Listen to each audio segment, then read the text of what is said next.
Bapak Guru, Ibu-ibu, Bapak-bapak, sesepuh-sesepuh yang terhormat, Bapak Ketua PCM, Ketua BCA, Ambal, dan mohon maaf tidak dapat kami sebut satu persatu.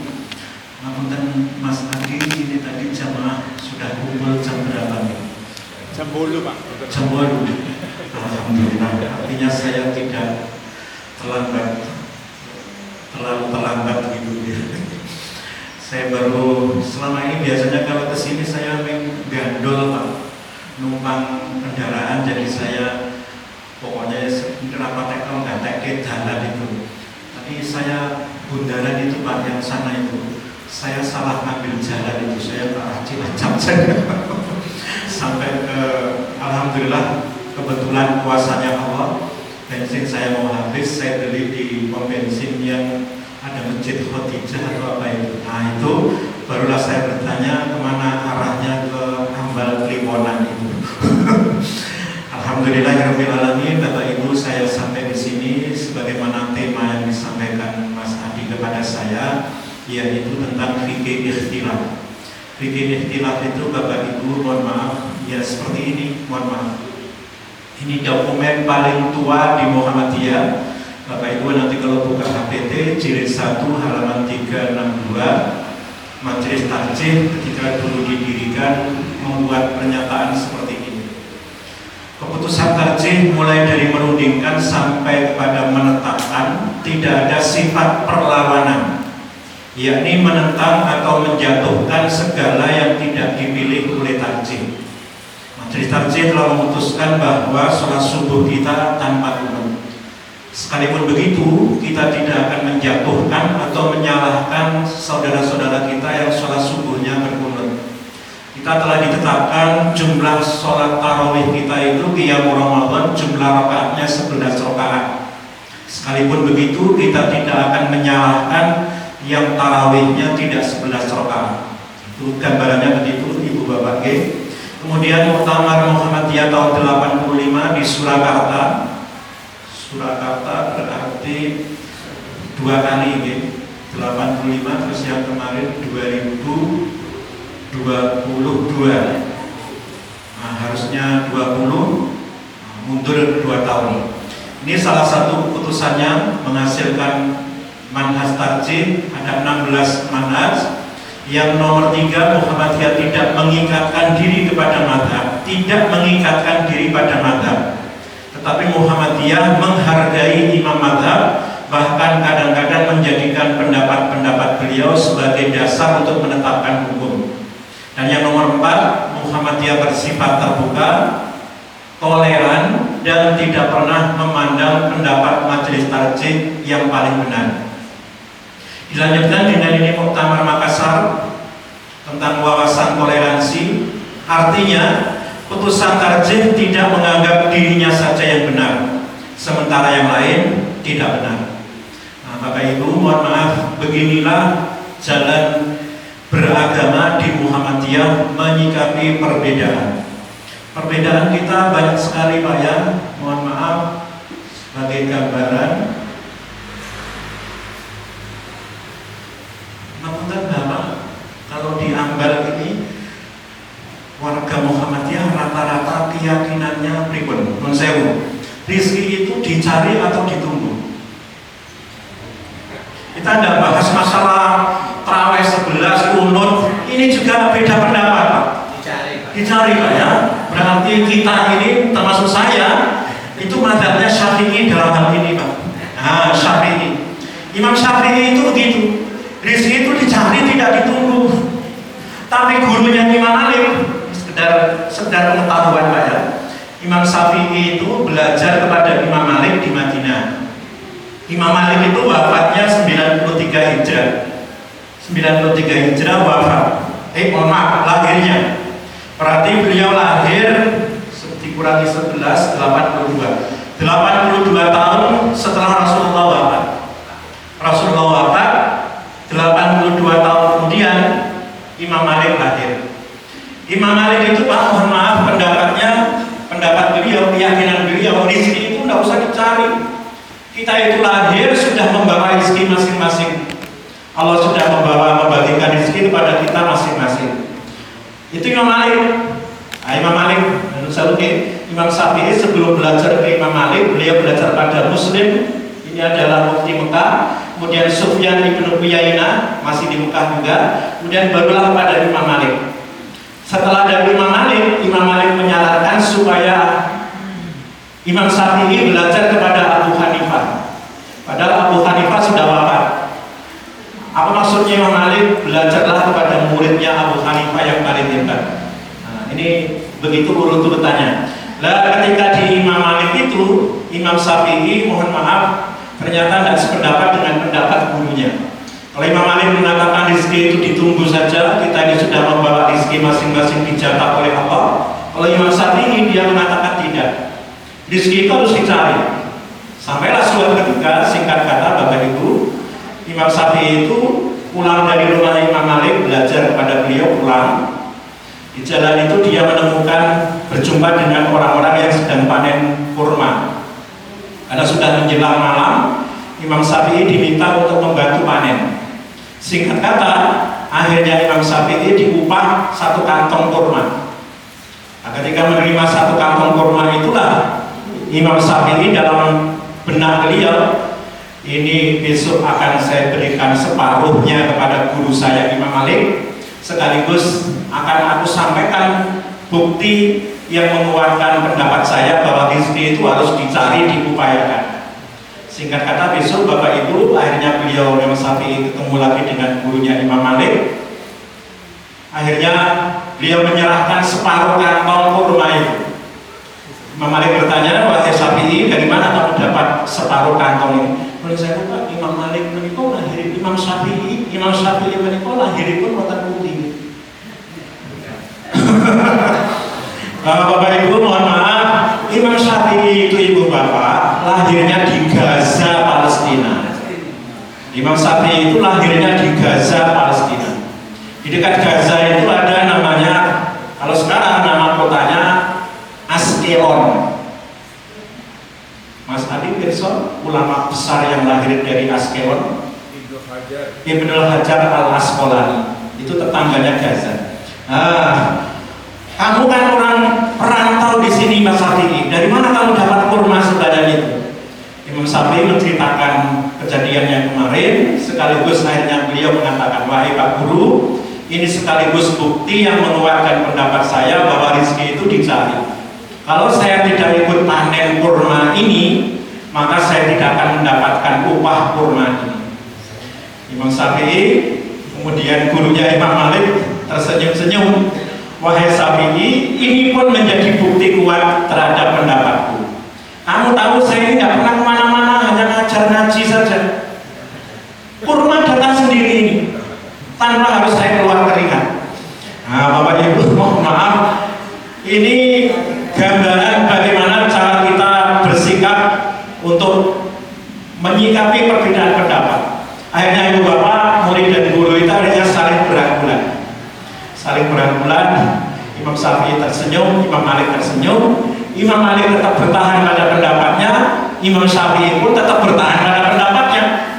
Sekalipun gurunya menyampaikan begitu, bahwa rezeki itu kamu lihat, saya hanya duduk saja di sini menunggu murid-muridku. Akhirnya kurma dikirim oleh Allah lewat jerih payahmu, wahai muridku Syafi'i. Nah, Bapak Ibu seperti itu. Bapak Ibu, ini kasus yang, jadi Bapak Ibu, perbedaan pendapat itu sudah ada sejak masa Rasulullah. Ini Rasulullah bersama Ibu Aisyah umrah di bulan Ramadan. Nah, sama kita tahu, mohon maaf, kalau bepergian, Rasulullah itu asalnya Makkah, kemudian hijrah ke Madinah. Maka ketika beliau ke Mekah sekarang, karena sudah KTP-nya Madinah, beliau sebagai musafir. Musafir diberikan keringanan oleh Allah, tuntunan syariat, namanya kalau puasa Ramadan boleh tidak puasa, kalau sholat yang 4 boleh diringkas jadi 2. Melihat Rasulullah melakukan itu, Ibu Aisyah protes. Dari Ibu Aisyah, ya Rasulullah, bi abi anta wa ummi. Ya Rasulullah, bi abi anta wa ummi. Duh biyung Kanjeng Rasul, panjenengan iku lho apa? Kosor ta? Lah wong awake dhewe iki ning kene iki ora napa-napa, ora nyambut abot, ora nyambut gawe abot, lha jenengan kenapa salatnya dikosor? Kalau aku lebih suka saya sempurnakan. Wa aftar ta kita kurang nyambut gawe abot ning Madinah iki ming umroh saja. Kenapa panjenengan kok tidak puasa? Adapun saya suntuk, saya puasa. Rasulullah kemudian matur beliau, "Ahsanti ya Aisyah, wahai istriku Aisyah, kalau kamu masih mau puasa, mau sholat, masih bagus. Wa ma'ada alayya, kamu kok malah main doaku? Wong kowe ngerti sholat, ngerti poso teko aku. Lah kowe yang ngerti ana syariat poso, ana syariat wong musafir iki oleh ora poso. Kowe teko Gusti apa? Lah aku nglakoni kowe kok malah main doaku." Nah, Bapak Ibu mohon maaf. Jadi Rasulullah begitu menyikapinya. Lagi ini Pak, satu lagi, ini hari-hari terakhir Rasulullah. Kasusnya perang Bani Quraidah, ini perang Ahzab. Perang Ahzab yang ditujukan dengan perang Khandaq. Singkat kata, perang itu tidak jadi karena pasukan itu diporak-porandakan oleh Allah dengan mengirim angin ribut. Akhirnya mereka bubar. Pasukan orang Islam kembali masuk kota Madinah. Rasulullah kembali pulang. Ketika beliau akan menggantungkan pedangnya, malaikat Jibril turun. "Wahai Rasulullah, pedang jangan digantung, kamu masih punya PR. Ini perang Khandaq, perang Ahzab ini adalah bukan perangnya orang Islam melawan orang kafir, tapi perangnya orang Madinah yang di dalamnya ada orang Nasrani, ada orang Yahudi, melawan musuh-musuh yang dari luar Madinah. Makanya medan perang disiapkan di luar kota Madinah. Ada pengkhianat Yahudi, satu Bani Yahudi khianat namanya Bani Quraidah. Ternyata dia telah membocorkan beberapa rahasia perang kita. Maka ini harus dihukum. Kumpulkan kembali pasukan, hukum Bani Quraidah. Akhirnya Rasulullah Bapak Ibu mengumpulkan kembali pasukan Muslim. Beliau kemudian pidato sebelum melepas pasukan itu. Sebelum melepas pasukan, salah satu isi pidato beliau, "La yusalliyanna ahadun al-asra illa fi Bani Quraidah." Jangan ada satu orang pun dari kalian yang sholat asar sebelum sampai perkampungan Bani Quraidah. Ini setelah sholat duhur Pak ya. Setelah sholat duhur, pasukan dilepas. Rasulullah di antara pesannya begitu, jangan ada yang sholat asar sebelum sampai perkampungan Bani Quraidah. Ini diriwayatkan oleh Imam Al-Bukhari dan Muslim. Hadis ini Bapak, derajatnya bagus, bukan hadis dhaif. Dan ini menjadi banyak para ulama menjadikan hadis ini sebagai dalil bagaimana kita harus bersikap menyikapi perbedaan. Singkat kata Bapak Ibu, pasukan berangkat. Sebelum sampai kampung Bani Quraidah, di tengah jalan mereka mendengar kumandang azan asar. Sebagian pasukan sholat asar di situ, sebagian yang lain berpegang pada wasiat Rasulullah ini, tidak sholat di situ, nunggu nanti sampai Bani Quraidah. Singkat kata, Bani Quraidah kemudian berhasil dihukum. Ketika kembali kepada Rasulullah menyampaikan laporan tentang bagaimana penghukuman Bani Quraidah ini, beberapa orang pasukan mengabarkan tentang wasiat Rasulullah sholat asar ini. Wahai Rasulullah, panjenengan sudah berwasiat, berpesan jangan ada yang sholat asar sebelum sampai kampung Bani Quraidah. Ternyata kami, di antara kami ada yang tidak patuh. Begitu mendengar kumandang adzan asar, sebagian kami sholat asar sebelum sampai kampung Bani Quraidah. Mendengar laporan itu, apa yang dilakukan oleh Rasulullah? Falam yu'annif wahidan minhum. Rasulullah tidak mencela salah satu pun. Kenapa begitu Bapak Ibu? Kalau mereka nanti yang sholat itu tadi ditanya, mereka akan menjawab, bukankah panjenengan menyampaikan wahai Rasulullah 3 amal yang dicintai oleh Allah? Maka Bapak Ibu, sholat di awal waktu, birrul walidain, jihad fisabilillah. Nah, ini yang Quraidah ini jihad, ini sholat di awal waktu. Kalau mereka yang tadi yang sholat sebelum sampai Bani Quraidah, kalau ditanya mesti jawabnya itu. Maka kemudian Rasulullah tidak mencela salah satu pun. Ini juga menjadi pelajaran Bapak Ibu, mohon maaf, menjadi pelajaran juga bahwa beragama itu sumbernya dalil. Asalkan berdasarkan dalil, maka kita tidak boleh menyalahkan. Taatilah Allah, taatilah Rasul, dan ulil amri. Dan kalau kamu berselisih tentang sesuatu, kembalikan pada Allah, kembalikan pada Rasul. Kalau bisa membuktikan ayatnya, bisa membuktikan hadisnya, tidak usah dikejar lagi. Kenapa tadi yang sholat sebelum sampai Bani Quraidah? Dia akan menghadirkan hadis Rasulullah yang tadi itu. Nah, jadi Bapak Ibu, ini nanti yang menjadi, dan ini Pak, ini nanti menjadi pegangan Imam Syafi'i bahwa beragama itu dasarnya dalil. Tidak usah dicari yang lebih dalam lagi. Tidak usah dicari yang lebih dalam lagi. Yang penting kalau sudah berpegang dalil sudah. Nah, sementara dalilnya tadi itu bervariasi Bapak Ibu. Bapak Ibu mohon maaf, itu disebut kata ulil amri. Ulil amri itu ya ulil amri Pak. Mohon maaf, kita mengartikan sebagai pemimpin. Menurut Bapak, panjenengan kalau disuruh milih negara ini, panjenengan kita sebagai rakyat, bagusnya negara ini menghapus pajak atau tetap menetapkan pajak? Menghapus Pak ya. Menghapus Pak ya.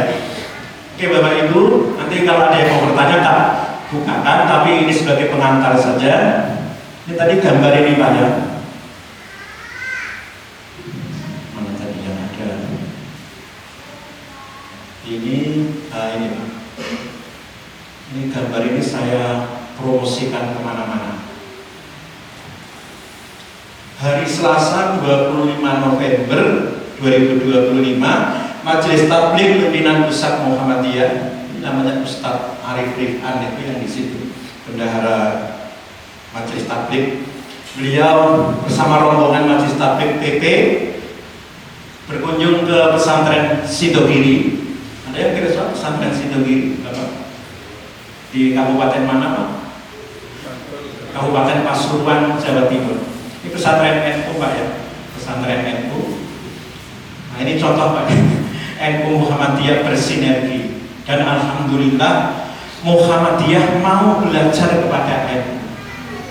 Nah Bapak Ibu mohon maaf, saya Ahad yang lalu ngaji di panti asuhan Muhammadiyah Purworejo yang tempatnya di timur alun-alun kota Pak.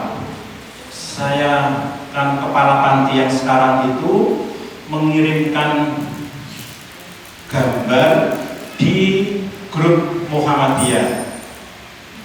Di grup Muhammadiyah, kemudian nah ini gambarnya Pak, sekaligus laporan. Sekarang saya sampaikan di sini. November 2025. Total pemasukan November 56 juta, total pengeluaran 60 juta, tekor 4 juta.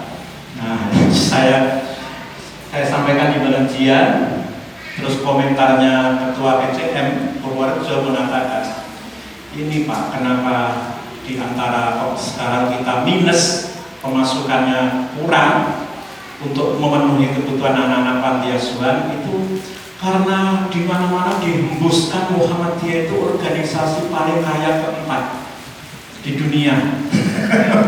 Jadi karena awake dhewe iki wis sugih, mula men sewu. Akhirnya banyak orang yang tidak lagi, mohon maaf, Muhammadiyah iki wis sugih, ora usah dibantu. Nah, ceritanya begitu Bapak Ibu. Bapak Ibu mohon maaf, tadi yang gambar itu Pak ya. Mohon maaf. Tadi kita pengennya negara itu hapus pajak Pak ya. Tapi kalau kita dibantu negara dari uang pajak, kita terima gitu. Oke Pak. Bapak Ibu, ini yang tadi kembali ke sini. Bapak Ibu nanti boleh lihat di Google, boleh lihat di YouTube, Sidogiri menolak bantuan negara. Di YouTube itu judulnya Sidogiri menolak bantuan negara. Apakah Sidogiri sombong? Itu ada keterangan Pak Kiainya di sana.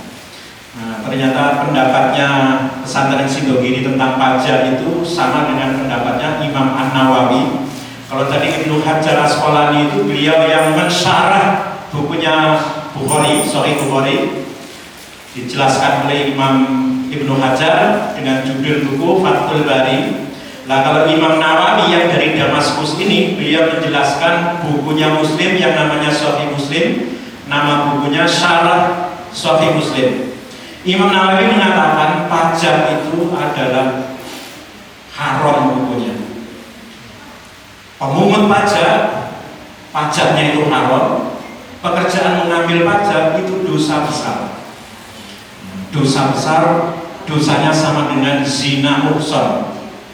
Zina muhsan itu hukumannya mati, Pak. Nah, nanti kita tampilkan hadisnya kalau Bapak Ibu ada yang pengen tahu tentang itu. Sidogiri itu Bapak Ibu mohon maaf karena dia konsisten, Pak ya.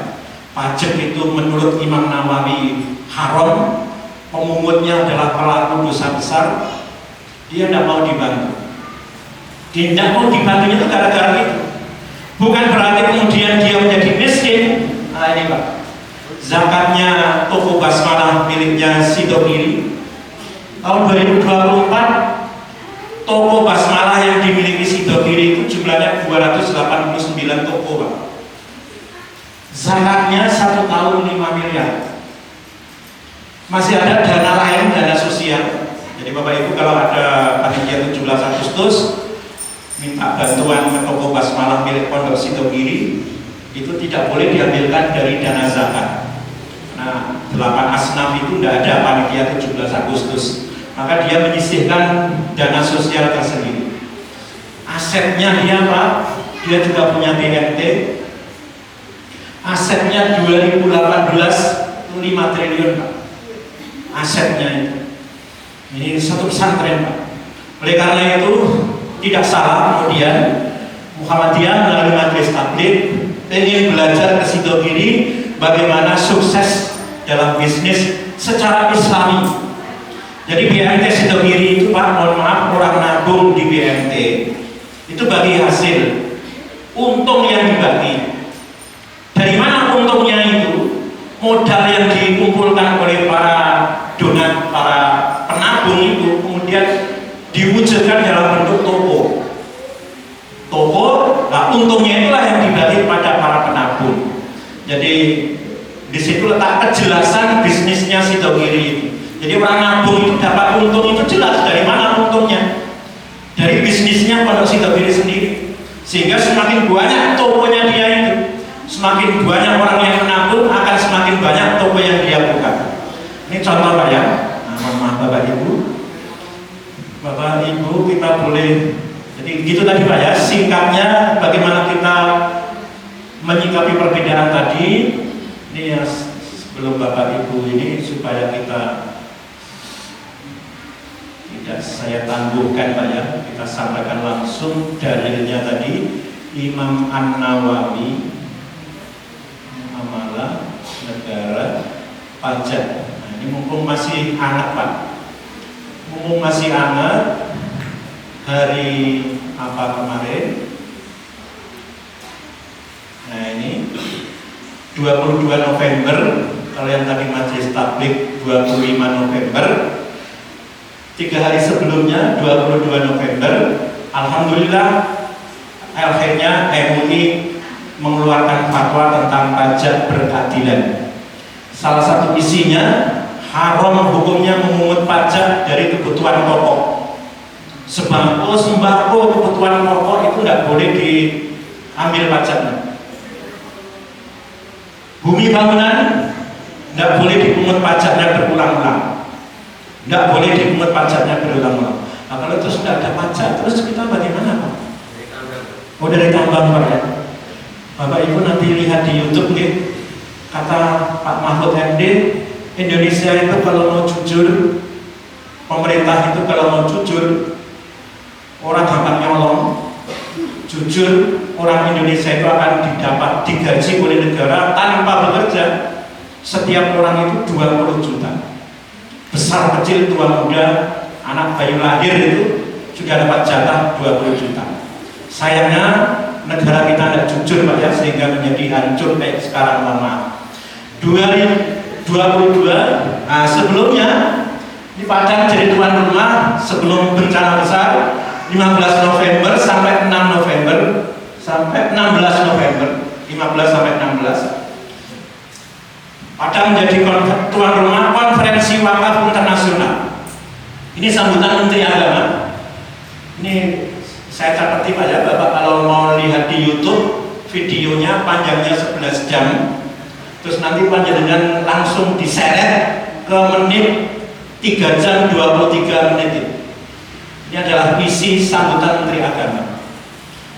Orang Islam, mohon maaf, kita di negara Indonesia ini, orang miskin jangan diurus dengan pajak. Jangan diurus dengan pajak. Pajak itu sesuatu yang tidak baik. Kita punya pundi-pundi, punya simpanan duit yang cukup untuk mengentaskan orang miskin itu. Jumlahnya tidak main-main Pak. Jumlah dana umat Islam itu dalam 1 tahun kalau mau dikelola dengan benar itu bisa mengentaskan kemiskinan. Berapa jumlahnya? 1.000 triliun 800 miliar. 1.000 triliun 800 miliar.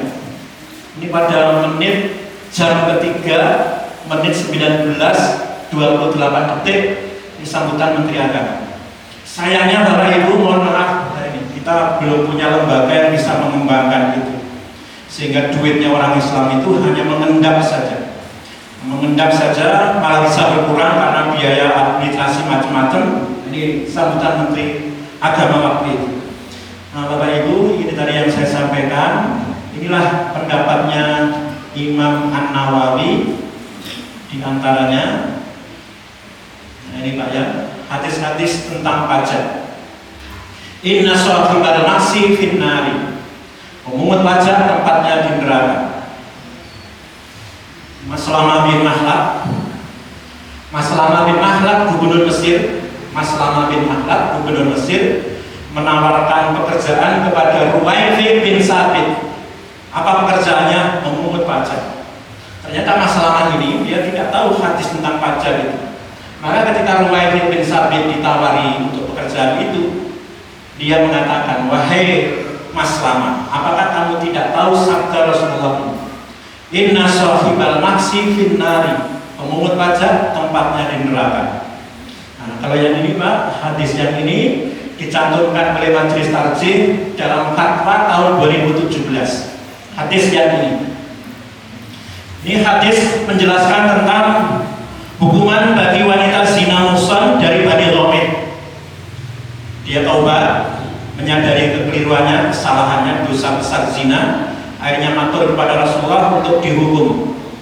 Apa hukumannya orang zina muhsan? Hukuman mati dengan cara dilempari batu. Hukuman ditegakkan. Ketika hukuman itu dilaksanakan, Khalid bin Walid, panglima perang Rasulullah, hadir di situ. Akhirnya Khalid bin Walid kecipratan darah wanita itu. Khalid bin Walid marah-marah. Rasulullah kemudian mendekati. Mahlan ya Khalid. Khalid sabar. Wanita ini sudah bertobat sehingga dia merelakan dirinya untuk menjalani hukuman. Sekiranya laqad taubatan lautabah swahibu mahsin, sekiranya pemungut pajak itu mau bertobat seperti taubatnya wanita zina ini, maka Allah pun akan mau menerima taubatnya juga. Nah, ini disetarkan dengan dosa zina muhsan Bapak. Hadis riwayat Muslim dan yang lain-lain. Imam An-Nawawi, nah ini dalam syarah beliau Sahih Muslim Syarah Nawawi, ketika mengomentari hadis yang hukuman zina tadi itu dikait-kaitkan dengan pajak, inilah pernyataan Imam An-Nawawi. Pajak itu hukumnya haram, pelakunya adalah, pemungutnya adalah melakukan dosa besar. Oleh karena itu Bapak Ibu mohon maaf, nah ini Pak ya, mohon maaf, yang mau mengikuti Imam Nawawi silakan, yang mau tidak ikut Imam Nawawi silakan. Kalau mau mengatakan pajak itu halal baik-baik saja ya silakan, tapi segalanya harus bisa didatangkan dalilnya Pak, dan harus konsisten kita, mohon maaf, harus konsisten. Jadi kalau pajak itu cita-cita kita pengennya itu pajak dihapus, ya berarti kita harus konsisten ke sana. Nah, ini diperjuangkan Pak ya. Alhamdulillah MUI sudah memperjuangkannya. Bapak Ibu mohon maaf, kabar gembira Pak ya.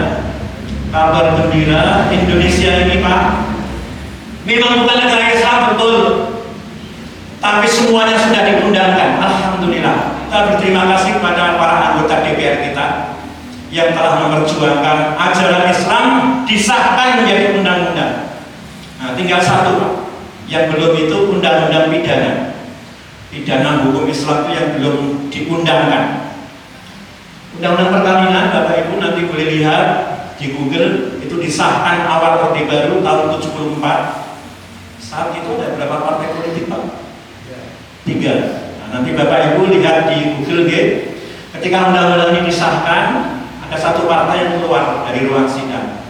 Nah, itu nanti jadi catatan sejarah oleh Islam sampai di kemudian hari. 2000 penyempurnaannya 2009, disahkan 89 peradilan agama. Bapak nanti masih ingat namanya Pak Baharudin Lopa? Nah, itu orang hebat sekali itu.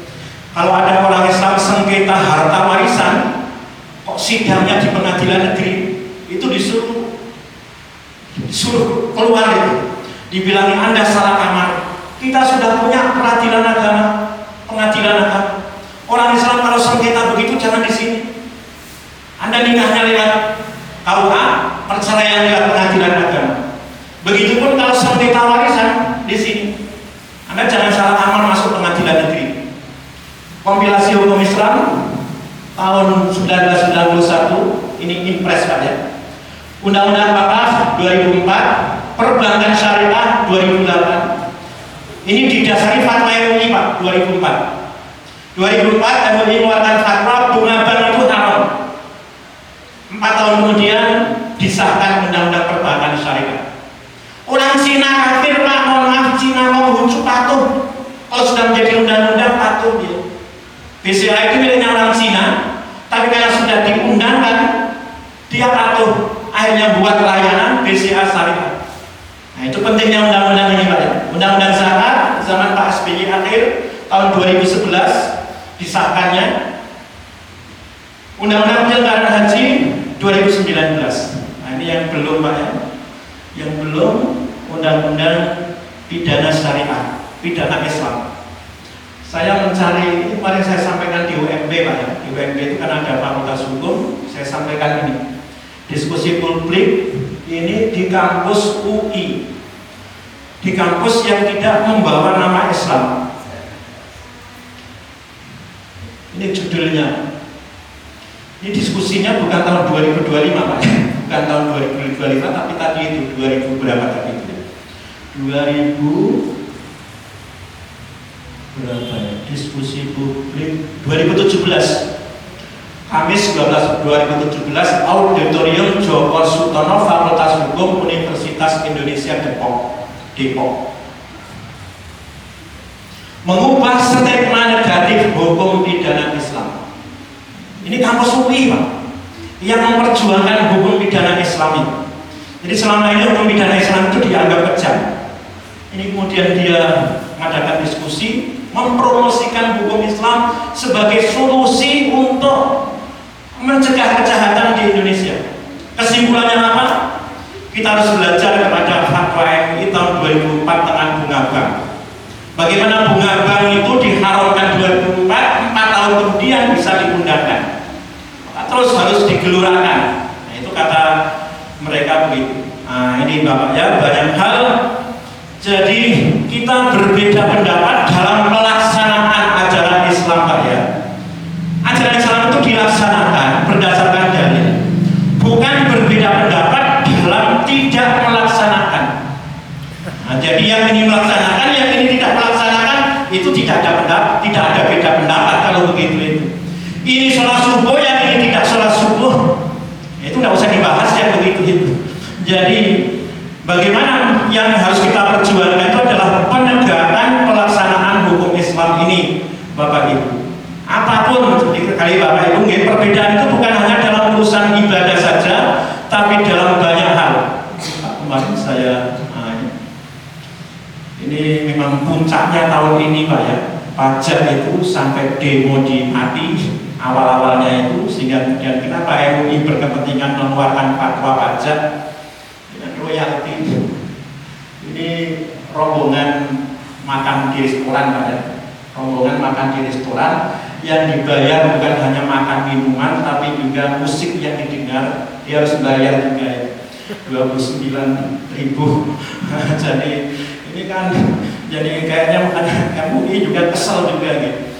Sampai ada orang yang buat meme seperti itu, di mana bumi dipijak, di situ rakyat dibajak. Bapak Ibu sudah jam 9, mohon maaf kami kira sementara saya cukupkan di sini. Selanjutnya kalau ada ibu bapak yang badai matur atau badai nopo, monggo kami silakan. Bagi pertanyaan Monggo Pak. kalau satu pertanyaan dulu saya masalah Oke, teman-teman. dulu bagian penjelasan surat Fatir ayat 31 sama 32. Fatir 31 3132. Kalau Bapak bisa itu surat 35. bunyinya, saya tidak hafal Quran Pak ya, makanya saya bawa begini. Karena saya bukan penghafal Quran. Fatir 35 ayat 3132. Oke. Bunyinya apa Pak? Walladzi auhayna ilaika minal kitabi wa huwal haqqu musaddiqan lima baina yadayhi innallaha bi ibadihi lakhabirun basir. Tsumma awrafnal kitab alladzina istawfaina min ibadina faminhum dzalimun li nafsi wa minhum muqtasid wa minhum sabiqun bil khairati bi idznillah. Dzalika huwal fadlul kabir. Iya, agak nyambung juga Pak dengan yang tadi kita sampaikan. Allah telah memberikan kepada kita Al-Quran. Setelah Quran ini diturunkan, memberikan kita ajaran agama yang namanya Islam. Setelah Islam ini diturunkan kepada kita, maka posisi manusia ada 3 macam. Satu, zalimul li nafsi. Ada yang zalimul li nafsi ini, wa minhum muqtasid, yang biasa-biasa saja, wa minhum sabiqun bil khairat bi idznillah. Ini apa namanya? Slogannya anak-anak muda kita di Muhammadiyah, fastabiqul khairat, salah satunya di antaranya ini. Ini kan dipun nyuwun pirsani napa niki Pak? Ikan 3 golongan berapa? Lah iki. Yang apa namanya? Hamba-hamba kami lalu di antara mereka ada yang menzalimi Dirinya sendiri. Terus ya ini tadi ada yang muqtasid, ada yang sabiqun bil khairat. Saya sayangnya tidak membawa Pak ya. Saya sayangnya tidak membawa.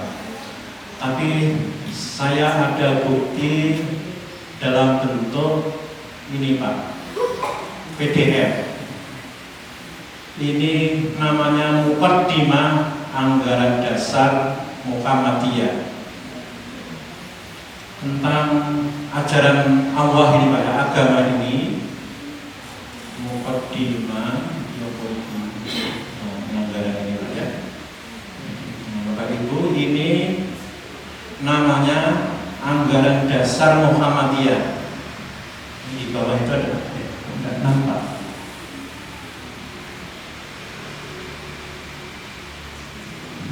Sewu di bagian bawah itu ada tulisan Anggaran Dasar Muhammadiyah, ini halaman 5. Ini namanya Muqaddimah, pembukaan Anggaran Dasar Muhammadiyah.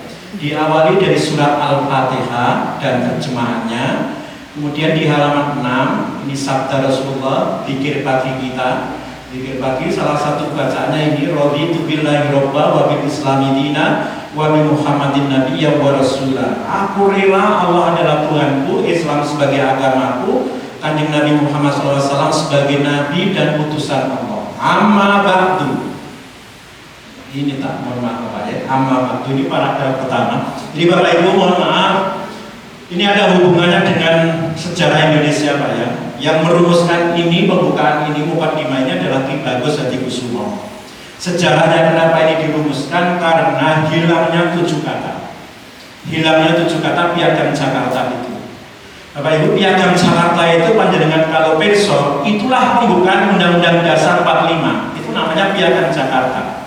Jadi pembukaan Undang-Undang Dasar 45 itu dulu namanya Piagam Jakarta. Setelah 7 kata dihapus, dia dinamakan pembukaan Undang-Undang Dasar 45.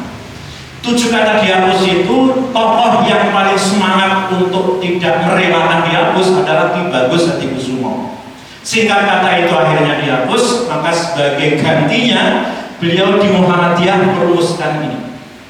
Bapak mohon maaf, Pancasila pertama bunyinya ketuhanan yang Maha Esa. Esa artinya setunggal. Sing disembah wong Kristen pinten Pak? Sing disembah wong Hindu pira? Kuwi ngugemi sila pertama maka menyelisih sila pertama. Jadi itu mengakal-akalan saja kata Ki Bagus itu, mengakal-akalan saja. Maka ini Pak paragraf pertama, pembukaan bahwa sesungguhnya kemerdekaan itu ialah hak segala bangsa, ditumpahkan di sini sama Ki Bagus. Amma ba'du, bahwa sesungguhnya ketuhanan itu adalah hak Allah semata-mata. Ini Pak ya, paragraf 3. Masyarakat yang sejahtera, aman, damai, makmur dan bahagia hanyalah dapat diwujudkan di atas keadilan, kejujuran, persaudaraan, gotong royong, tolong menolong, dengan bersendikan hukum Allah yang sebenar-benarnya. Kalau pengen Indonesia itu sejahtera, damai, makmur segala macam, tidak bisa dilupakan. Nah ini Pak, Allah sudah turunkan hukum ini. Sekarang posisi kita 3. Ada yang zalimun li nafsi, menolak mentang-mentang hukum Allah itu. Ada yang biasa-biasa saja. Ada yang tadi yang ketiga itu, siapa yang tadi yang diantaranya yang tadi Pak, yang fakultas hukum UI, yang termasuk yang sabiqum bil khairat. MUI yang memperjuangkan pajak itu sabiqum bil khairat. Sing menang baik itu mutasid itu. Menang baik. Dia tidak punya peran apapun dalam memperjuangkan aturan Allah itu. Nah gitu, salah satu gambarannya begitu Pak. Pilih ngaten. Ngaten Bapak gitu. Napa tasih. Ini yang begini-begini jarang dikaji di Muhammadiyah Pak. Yang begini-begini jarang dikaji Muhammadiyah. Bapak kalau pengen filsafat penjelasan mendalam ini boleh baca bukunya Kuliah Akidah yang ditulis oleh Pak Yunahar Ilyas. Hukum Allah itu kalau tidak tegak, posisi manusia 3. Kafir, zalim, fasik. Nah, sama Pak 3 itu. Kafir, zalim, fasik. Itu beliau menjelaskan tentang tauhid uluhiyah. Tauhid uluhiyah, qul a'udzu birabbin nas, rububiyah, malikin nas, uluhiyah, ilahin nas, 3 macam tauhid itu. Ketika beliau menjelaskan tauhid uluhiyah, dia mengomentari surat Al-Maidah yang wa man lam yahkum bima anzalallahu ulaika humul kafirun itu 3 ayat diulangi 3 kali, maka posisi manusia 3 terkait dengan hukum Allah itu ada yang kafir, ada yang zalim, ada yang fasik. Tetap pembagiannya mirip-mirip dengan yang tadi 3. Monggo Bapak. Assalamualaikum warahmatullahi wabarakatuh. Waalaikumsalam warahmatullahi wabarakatuh.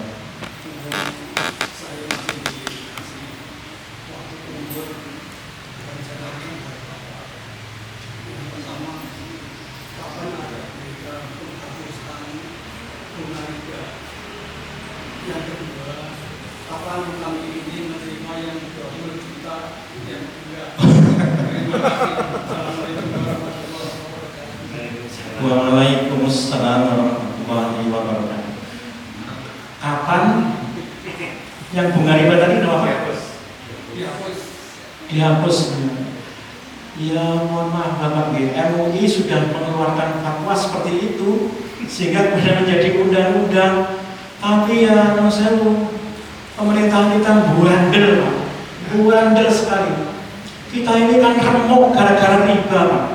Ini saya buat slide ini sebelum Sri Mulyani turun ketika dia masih menjabat sebagai Menteri Keuangan. Itu berapa menangge? Nah, 2025. Nah ini Bapak, hutang kita pada bunganya itu, bunganya Pak 2025 552 triliun. Bapak mungkin sudah dengar di Purworejo itu sedang ada proyek pembangunan bendungan bener yang dulu kasusnya. Jadi saya itu bukan asli Purworejo Pak, saya itu pendatang di Purworejo. Saya menduga dulu itu dugaan saya ternyata salah. Kasus Wadas itu tak kira mereka mau ditenggelamkan. Ternyata Wadas itu jaraknya dengan bendungan bener itu hampir 12 kilo Pak. Kenapa bermasalah? Karena Wadas itu akan digali batunya untuk bendung Kali Bogowonto itu. Jadi ternyata itu saya salah, tak kira dia mau ditenggelamkan, ternyata bukan, itu dia itu mau diambil batunya untuk bendung Kali Bogowonto. Itu nilai proyeknya berapa Pak? 3 triliun. Jadi satu bendungan. Ini kalau dibuat bendungan Pak, jadi 150 bendungan lebih untuk membayar bunga tok Pak. Hanya untuk membayar bunga tok. Utang kita Pak sudah tembus zaman akhir Sri Mulyani 9.000 triliun yang berbunga-bunga tadi itu. Dan ini kalau pengen negara terus utang ini besok kita kan katanya di akhirat itu pertanggungjawaban utang Pak. Kita ikut tanggung utang betul. Ini Pak. Ini utangnya negara itu kita ikut nanggung betul. Kalau sampai nanti kiamat itu tidak lunas, mohon maaf. Kan kalau Islam itu tidak ada utang nanti terus lunas, itu tidak ada. Kalau belum dilunasi kita akan di akhirat itu. Ini urusannya gimana ini Pak? Ini kalau pengen lunas, setiap orang harus bayar 32 juta Pak. Harus iuran itu negara ini Pak, warga negara Indonesia. Jadi kita tidak tahu Pak ya. Jadi risikonya. Maka Bapak Ibu mohon maaf, Bapak Ibu nanti mireng namanya setan bisu, setan ahros. Apa Mas Adi? Setan bisu. Kalau orang-orang yang berilmu melihat begini-begini itu kok diam saja, maka dia adalah setan bisu. Bapak-bapak mohon maaf, belum saya salin Pak ya. Belum saya salin. Adakah yang berani mengingatkan Pak Prabowo? Pak Prabowo itu Pak menguasai lahan seluas 360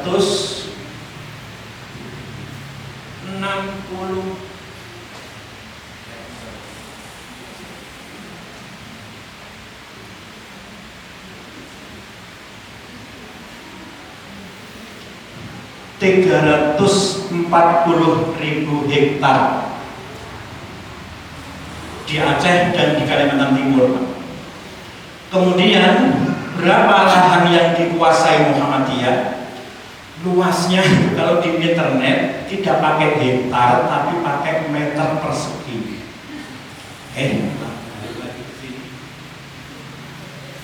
Tidak hektar tapi meter persegi. Berapa luasannya? 2 juta meter. Sebentar ada rinciannya. Baca selengkapnya. Muhammadiyah menguasai tanah.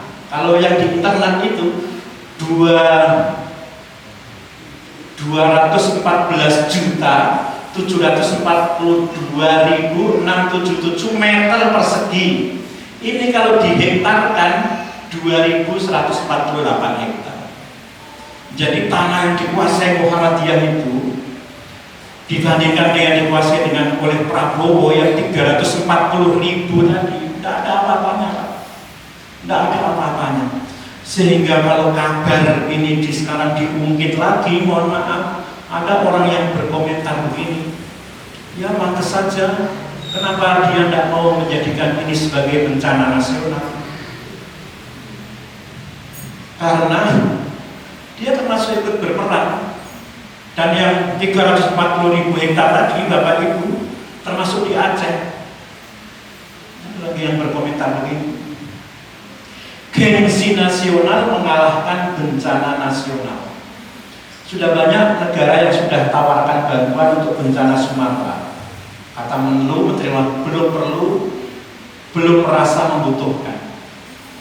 Kata para ahli bencana, dia mengatakan Aceh tsunami itu bisa sembuh 4 tahun, Pak.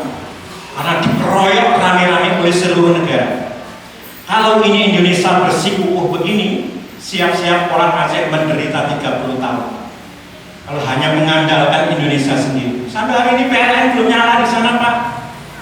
Belum nyala di sana. Aceh, di Aceh Tamiang, di Takengon, tiangnya pada hanyut semua, Pak. Bagaimana dengan internet kalau tidak ada listrik? Para petani kemarin di pengungsian itu ngomong sama Najwa Shihab, tolong kami diberi bantuan